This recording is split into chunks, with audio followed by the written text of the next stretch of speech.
It is truly an honor to stand before you today and talk about one of the most powerful investment books ever written, The Intelligent Investor by Benjamin Graham. This book is not just about money or markets.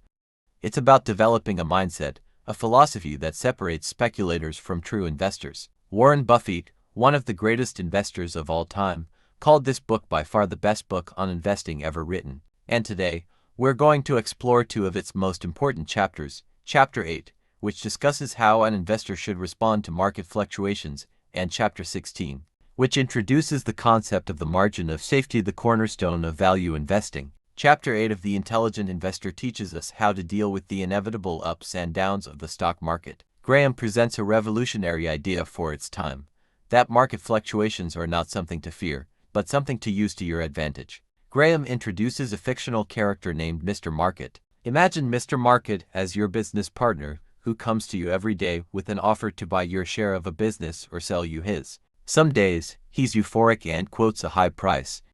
Other days, he's depressed and offers a low price. The key lesson: you don't have to follow his mood. You can choose to ignore him, or take advantage of his irrationality when it benefits you. This idea was revolutionary because it shifted the investor's mindset from reacting to the market to using the market as a tool. The stock market is there to serve you, not to instruct you.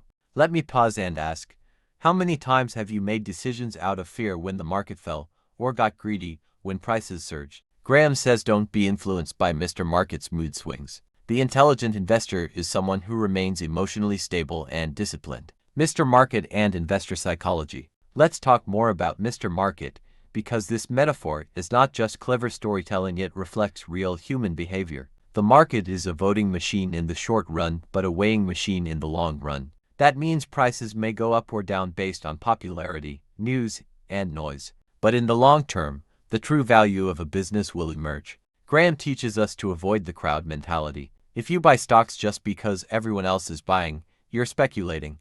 If you buy after analyzing a company's fundamentals and intrinsic value, you're investing. This takes emotional strength. It means staying calm during crash.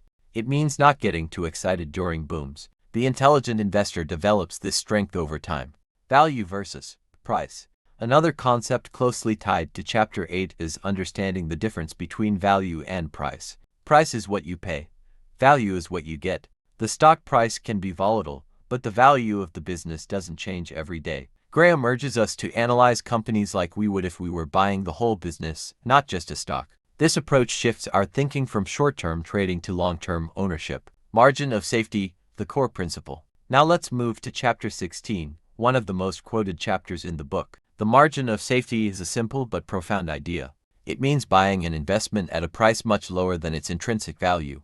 This gap is your protection, your buffer against errors in judgment, market downturns, or unexpected events. Imagine you're building a bridge.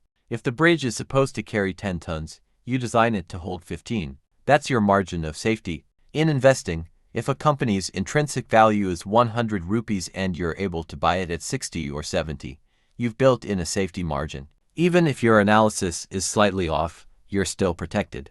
This concept makes investing less risky, not more. But here's the catch: finding margin of safety takes patience. It means sometimes doing nothing, waiting for the right opportunity, and when that time comes, having the courage to act. Real-world examples and application.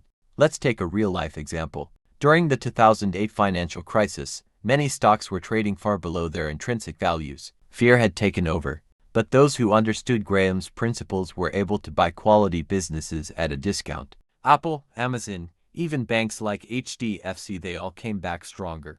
The intelligent investor wasn't panicking in 2008. They were buying. Even Warren Buffett says, be fearful when others are greedy and greedy when others are fearful. This is the margin of safety mindset. So, what does it take to be an intelligent investor? Not a high IQ, not insider knowledge, not complex strategies. It takes emotional discipline, long-term thinking, patience, and always insisting on a margin of safety. Benjamin Graham doesn't promise that you'll get rich quickly, but he gives you the tools to avoid big losses and steadily grow your wealth. To conclude, let me remind you of his most powerful idea. The investor's chief problem and even his worst enemy is likely to be himself. Thank you.